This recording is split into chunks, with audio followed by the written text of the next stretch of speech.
Welcome to the channel. आइए देखते हैं 25 अगस्त 2024 के डेली करंट अफेयर्स। इसमें सारे क्वेश्चन एमसीक्यू के फॉर्म में होंगे और आंसर के साथ साथ मैं एक्सप्लेन भी करता जाऊंगा, यानी क्वेश्चन आंसर के अलावा आपको अतिरिक्त चीज़ें भी जानने को मिलेंगी। तो आइए स्टार्ट करते हैं। फर्स्ट क्वेश्चन है, recently the cases of H1N1 disease have increased in parts of India such as Punjab, Kerala and Gujarat. Which of the following is incorrect about H1N1 disease?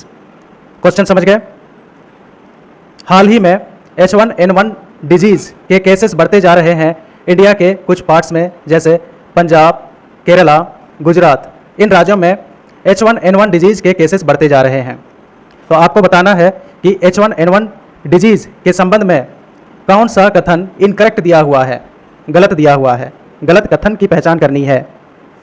Options हैं, it is a zoonotic disease, the first confirmed case of H1N1 in India was documented in 2009, it is also known as swine flu, it transmits from bats to humans। तो ये चार कथन दिए हुए हैं for statements. इसमें आपको पहचान करना है कि कौन सा कथन, कौन सा स्टेटमेंट इनकरेक्ट है। आई होप आपने गेस कर लिया होगा। तो इसका सही आंसर होगा option D, that is it transmits from bats to humans. तो ये बैट्स से ट्रांसफ़र नहीं होता है, बैट से ट्रांसमिट नहीं होता है ह्यूमंस में।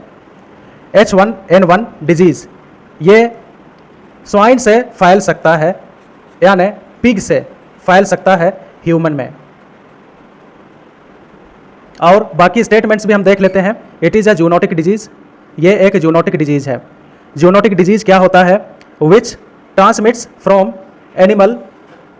Animals to humans.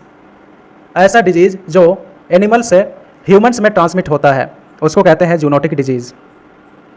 Second statement था द फर्स्ट कन्फर्म्ड केस, जो पहला कन्फर्म्ड केस था H1N1, इसको स्वाइन फ्लू भी बोलते हैं। स्वाइन फ्लू का पहला कन्फर्म्ड केस 2009 में डॉक्यूमेंट किया गया था इंडिया में, ठीक है। और थर्ड स्टेटमेंट था इसको स्वाइन फ्लू भी कहते हैं H1N1 डिजीज़ को, ठीक है। H1N1 केसेस इंडिया में कब कब किस तरीके से आए हैं ये आप देख सकते हैं। फर्स्ट कन्फर्म्ड केस रिकॉर्ड हुआ था 2009 में। 2021 में 778 केसेस हुए थे और इसमें से 12 डेथ्स हुए थे। 2022 में 13,202 केसेस आए थे, जिनमें से 410 की डेथ हो गई थी। 2023 में 8,125 केसेस रिकॉर्ड हुए थे, जिनमें से 129 डेथ हुए थे। और जुलाई 2024 तक 9,000 केसेस रिकॉर्ड हो चुके हैं 2024 के अंदर, और इनमें से टोटल डेथ्स हो गई हैं 178। इसलिए मैंने इसको न्यूज़ में लिया क्योंकि H1N1 डिजीज़ कुछ दिनों से न्यूज़ में हमेशा बना हुआ है, ठीक है। H1N1 के सिम्टम्स के बारे में बात करते हैं। H1N1 डिजीज़ या स्वाइन फ्लू ये एक रेस्पिरेटरी इन्फेक्शन है। रेस्पिरेटरी मतलब श्वास नली से जुड़ा हुआ इन्फेक्शन है, और इसके माइल्ड सिम्टम्स भी हो सकते हैं, सीवियर सिम्टम्स भी हो सकते हैं, ठीक है। दोनों तरह के सिम्टम्स हो सकते हैं। ये अपर रेस्पिरेटरी ट्रैक्ट को इन्फेक्ट कर सकते हैं। इसके सिम्टम्स की बात करें तो अपर रेस्पिरेटरी ट्रैक्ट से रिलेटेड सिम्टम्स हैं रनी नोज, नाक से पानी बहेगा, सोर थ्रोट, खराश महसूस होगा गले में, ठीक है। स्नीजिंग, वाटरी आइज, आँखों से पानी निकलेगा, छींक आएगी, नेजल कंजेशन, नाक आपको बंद बंद लगेगा। और अगर लोअर रेस्पिरेटरी ट्रैक्ट की बात करें तो इसमें शामिल है कफ यानी खांसी, शॉर्टनेस ऑफ ब्रेथ, आपको सांस लेने में तकलीफ होगी, ड्राई कफ और सूखी खांसी आएगी।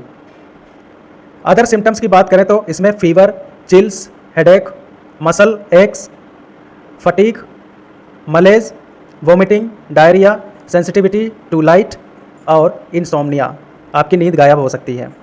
तो ये हमने सिम्टम्स देखे H1N1 के। चलते हैं अगले क्वेश्चन पर।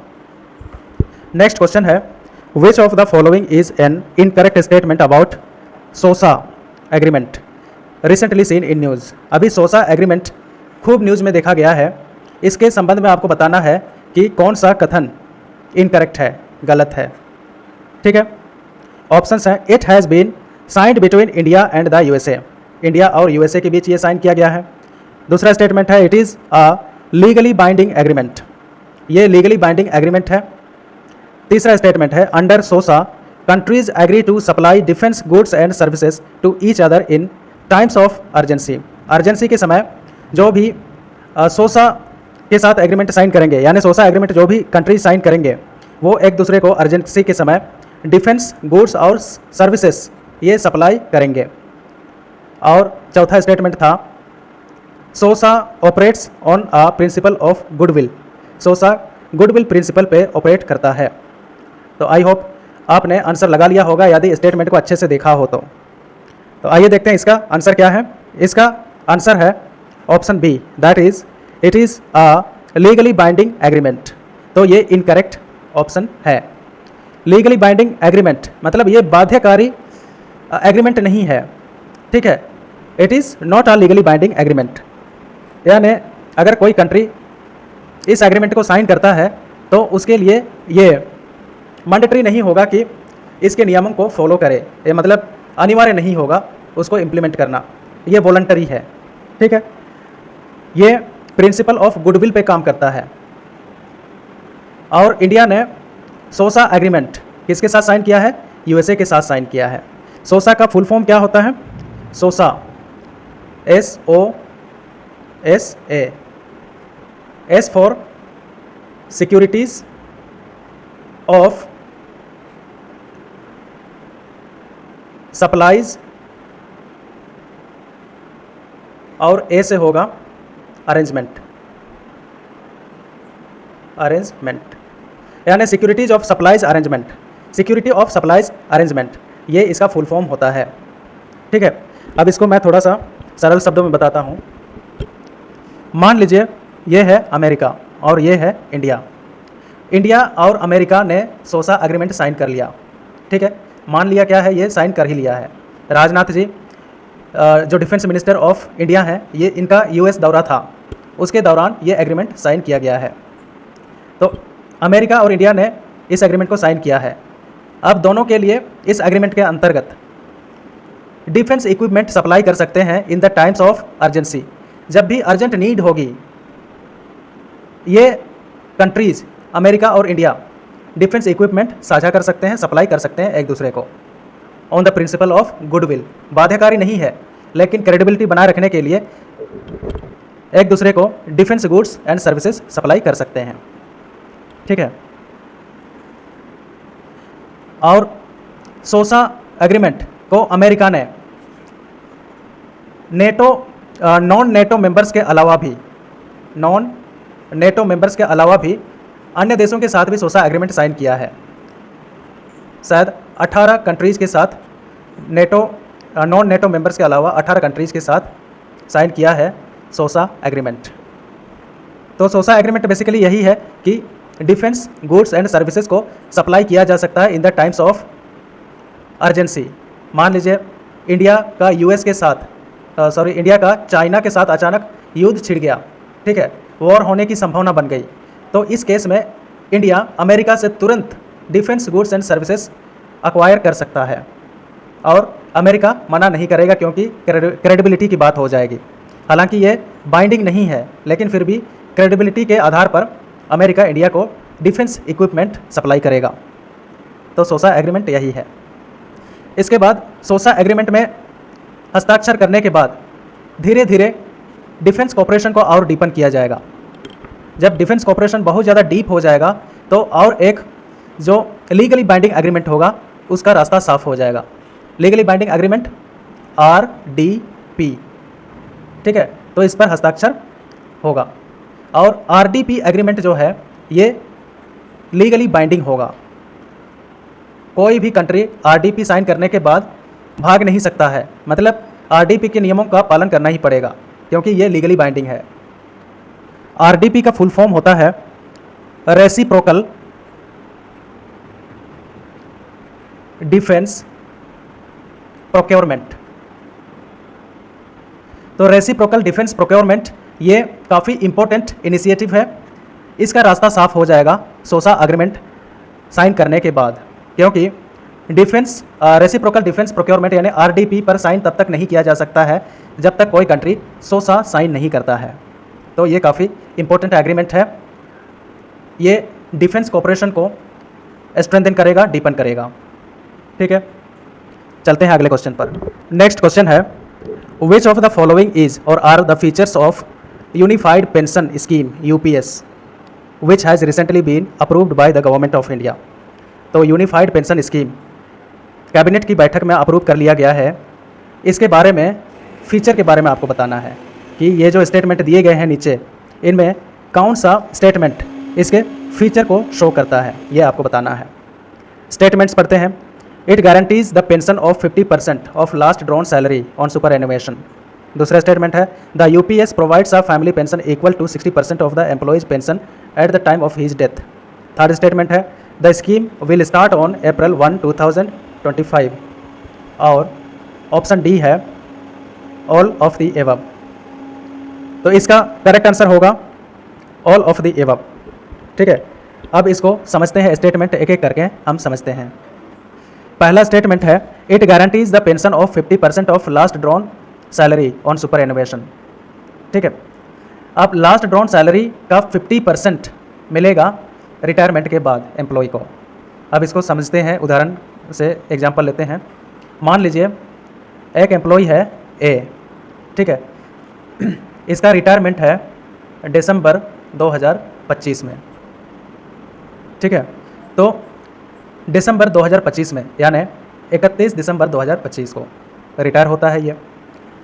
31 दिसंबर को जो सैलरी मिली थी उसका बेसिक हम देखेंगे। मान लीजिए 52,000 रुपीज़ मिला था, तो ये बेसिक इतना मिला था, तो इसी का 50% कैलकुलेट करेंगे। ठीक है, लेकिन इतना आसान नहीं है, इसमें दो कंडीशन दिया गया है। कंडीशन क्या दिया गया है कि एम्प्लॉय ए यदि 25 साल से ऊपर की सर्विस करता है तो उस कंडीशन में इसकी लास्ट 12 मंथ की सैलरी देखी जाएगी। 25 साल से अगर ऊपर की सर्विस करता है तो लास्ट 12 मंथ की सैलरी देखी जाएगी। सपोज दिसंबर में ये रिटायर हो रहा है 31 दिसंबर को, तो हम एम्प्लॉय ए की सैलरी देखेंगे जनवरी से दिसंबर 2025 तक की सैलरी देखेंगे, जनवरी से दिसंबर तक की सैलरी देखेंगे। इसका हम एवरेज निकालेंगे। सैलरी में भी क्या, बेसिक पे का एवरेज निकालेंगे। मान लीजिए कि जनवरी से जून तक एम्प्लॉय को मिला 50,000 रुपये प्रति माह के दर से, यानी बेसिक पे 50,000 रुपये मिला जनवरी से जून तक। ठीक है, और जुलाई से दिसंबर तक, जुलाई में एक इंक्रीमेंट लग गया और सैलरी हो गई 52,000 रुपये। ठीक है, तो अगले 6 महीने तक, मतलब जुलाई से दिसंबर तक 52,000 रुपये मिला और जनवरी से जून तक यानी 6 महीने तक 50,000 रुपये मिला। तो टोटल कितना हो गया, 52,000, 6 दूनी 12, 6 पचे 30, 1 31, यानी 3,12,000 रुपया जुलाई से दिसंबर तक और जनवरी से जून तक मिला 3 लाख रुपया। ठीक, 3 लाख रुपये मिले और 3,12,000 रुपये मिले। तो इसको जब ऐड करेंगे तो ये हो जाएगा 6,12,000 रुपये। ठीक है, क्योंकि ये 12 मंथ का हम काउंट कर रहे हैं, एवरेज निकालेंगे तो 12 से हम डिवाइड करेंगे तो कितना आएगा, 12 से जब डिवाइड करेंगे तो मेरा आ जाएगा 51,000 रुपये। 51,000 रुपये आ गया एवरेज। अब इसका हम 50% निकाल लेंगे। 50%, इसका 50% कितना हो जाएगा, 25,500 रुपये हो जाएगा। तो एम्प्लॉय को 25,500 रुपये मिलेगा। ठीक है, पेंशन के रूप में। लास्ट ड्रॉन सैलरी 52,000 रुपये थी। ठीक है, लेकिन 12 मंथ का हमने काउंट किया तो 12 मंथ के दौरान 2025 में कितना बना, 3,12,000 रुपये बना। इसका हमने एवरेज निकाला, 12 मंथ के दौरान बना 6,12,000 रुपये। इसका हमने एवरेज निकाला, 12 से डिवाइड किया तो एवरेज निकल गया 51,000 रुपये, और 51,000 का हमने 50% निकाला तो निकल गया 25,500। ठीक है, यही 25,500 रुपये अब पेंशन के रूप में मिलेगा। इसके अलावा फैमिली पेंशन सेकेंड ऑप्शन में दिया गया है, UPS provides a family pension equal to 60% of employees pension at the time of death. यदि एम्प्लॉय ए ये डेथ कर जाता है, ठीक है, तो उस केस में उसके फैमिली को पेंशन मिलेगा। एम्प्लॉय के डेथ करने के बाद फैमिली को पेंशन मिलेगा। कितना पेंशन मिलेगा? 60% of the employees last pension. Last pension जितना ड्रॉ करेगा एम्प्लॉय, मान के चलिए कि 50,000 रुपये ड्रॉ किया लास्ट पेंशन, 50,000 का 60% इसके डेथ के बाद फैमिली को मिलेगा पर मंथ। ठीक है, और ये स्कीम जो है लागू होगा 1 अप्रैल 2025 से। चलते हैं अगले क्वेश्चन पर। नेक्स्ट क्वेश्चन है, Hema committee has been in news in recent days, the committee deals with which of the following matters. तो हेमा कमेटी बहुत चर्चा में रहा है हाल के दिनों में, और आपको बताना है कि हेमा कमेटी इनमें से किससे संबंधित है। ऑप्शंस दिए गए हैं, sexual harassment of women in Malayalam cinema, और recent rape and murder case at RG Kar college and hospital in Kolkata, increasing unemployment in India, या recent terrorist insurgence in J&K। I hope आपने गेस कर लिया होगा। इसका सही आंसर होगा option A, that is sexual harassment of women in Malayalam cinema. दोस्तों, आपने न्यूज़पेपर में ज़रूर पढ़ा होगा कि मलयालम सिनेमा में जो वुमेन आर्टिस्ट होती हैं या वुमेन एक्टर्स जो होती हैं, उन्होंने कंप्लेंट दर्ज की है कि उनके साथ जो होता है वो सेक्सुअली हरास किया जाता है उनको। 2017 में पहला केस आया था, एक कंप्लेंट दर्ज कर ली गई थी। इसी के बाद वहाँ पे कमेटी बनाई गई, फैक्ट फाइंडिंग कमेटी बनाई गई, और उसने अपनी रिपोर्ट कल परसों जारी की है कोर्ट के कहने पर। इस रिपोर्ट में बहुत सारे आपत्तिजनक तथ्य सामने आए हैं, यानी बहुत ही भयंकर चीज़ें सामने आई हैं। आरटीआई के जवाब में जो रिपोर्ट आया है उसके अनुसार वुमेन आर्टिस्ट को सेक्सुअली हरास किया जाता है, और डायरेक्टर्स, जो फिल्म के डायरेक्टर्स होते हैं, प्रोड्यूसर्स होते हैं, ठीक है, और जो थोड़े बड़े एक्टर्स होते हैं, मेल एक्टर्स, ये वुमेन को हरास करते हैं। और जो जूनियर आर्टिस्ट होते हैं उनके साथ तो और बुरा व्यवहार होता है। जो भी नए एक्ट्रेसेस आती हैं, जो नई वुमेन आती हैं पिक्चर में काम करने के लिए, मूवी में काम करने के लिए, उनको थ्रेटन किया जाता है, या फिर उनको सेक्सुअल फेवर के लिए फोर्स किया जाता है डायरेक्टर्स, प्रोड्यूसर्स और मेल एक्टर्स के द्वारा। तो ऐसी ऐसी घटनाएं सामने आई हैं, और महिलाओं ने, वुमेन ने ये कंप्लेंट किया है कि उनके डोर्स को नॉक कर दिया जाता है, ठीक है, और फोर्सफुली कमरे में घुस जाते हैं मेल आर्टिस्ट। तो इस तरह की गुंडई की तस्वीर सामने आई है रिपोर्ट में, ठीक है। तो इसी चीज़ को फाइंड आउट करने के लिए हेमा कमेटी बनाई गई है, ठीक है।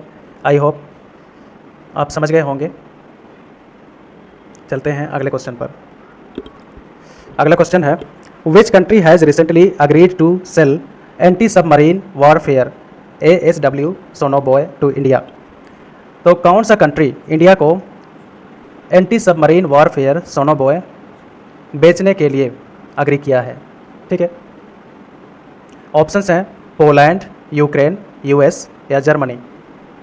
तो इसका सही उत्तर होगा US।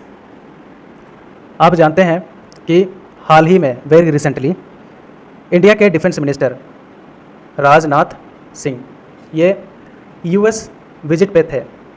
इसके दौरान कई इंपॉर्टेंट एग्रीमेंट साइन हुए, जिनमें मोस्ट इंपॉर्टेंट था एंटी सबमरीन वॉरफेयर सोनोबॉय को लेकर के जो एग्रीमेंट साइन हुआ वो बहुत इंपॉर्टेंट था, ठीक है। अब सोनोबॉय बेचेगा इंडिया को, US बेचेगा सोनोबॉय इंडिया को। सोनोबॉय क्या होता है, क्या आप जानते हैं? सोनोबॉय एक प्रकार का यंत्र होता है जो हेलीकॉप्टर से नीचे गिराया जाता है, ओशन में या सी में, समुद्र में नीचे गिराया जाता है। और ये जो सोनोबॉय होता है, ये सबमरीन को, ठीक है, ये सबमरीन को ट्रेस करता है और उसका रेडियो लिंक हेलीकॉप्टर को भेजता है। किसका सबमरीन को ट्रेस करेगा? एनिमी सबमरीन को ट्रेस करेगा, ठीक है, यहाँ पे आप पिक्चर में देख सकते हैं। और ये सोनोबॉय सबमरीन को ट्रेस करेगा, उसका लोकेशन बताएगा हेलीकॉप्टर को, यानी इंडियन नेवी को ये काफ़ी हेल्प करेगा।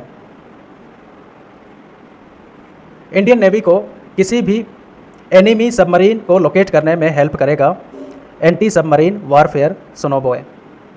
और ये सोनोबॉय कहाँ से गिराया जाता है? हेलीकॉप्टर से। जो नेवल हेलीकॉप्टर्स होंगे उससे गिराया जाएगा सोनोबॉय को, और ये सबमरीन को ट्रेस करके उसका लोकेशन बताएगा इंडियन नेवी को, ठीक है। यूएस इंडिया को बेच रहा है इसको $52.8 मिलियन में। चलते हैं अगले क्वेश्चन पर।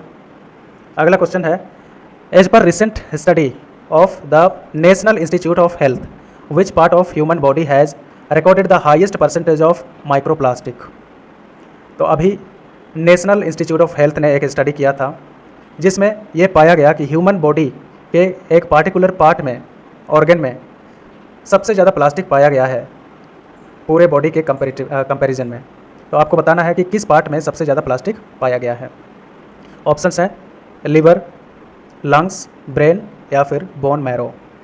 इसका सही उत्तर होगा ब्रेन, ऑप्शन सी। ब्रेन में सबसे ज़्यादा पाया गया है माइक्रो प्लास्टिक्स। यहाँ पे एक्सप्लेनेशन आप देख सकते हैं। ब्रेन में सबसे ज़्यादा highest level of micro plastics पाया गया है, और बाकी ऑर्गन्स की तुलना में 10 से 20 टाइम्स मोर प्लास्टिक्स पाया गया है ब्रेन में। लंग्स में भी पाया गया है significant amount of micro plastic. फिर प्लासेंटा एंड रिप्रोडक्टिव ऑर्गन्स में भी पाया गया है। बोन मैरो में भी पाया गया है माइक्रो प्लास्टिक के अवशेष, ठीक है। माइक्रो प्लास्टिक बड़े प्लास्टिक के ही छोटे छोटे टुकड़े होते हैं, बहुत ही माइक्रो होते हैं, और कहीं ना कहीं हमारे बॉडी में इंटर करते हैं फूड चेन के माध्यम से, और पूरे बॉडी में एंटर कर जाते हैं। हर ऑर्गन में मिनिमल क्वांटिटी में पाए जाते हैं, लेकिन ब्रेन में सबसे ज़्यादा प्लास्टिक पाया गया है।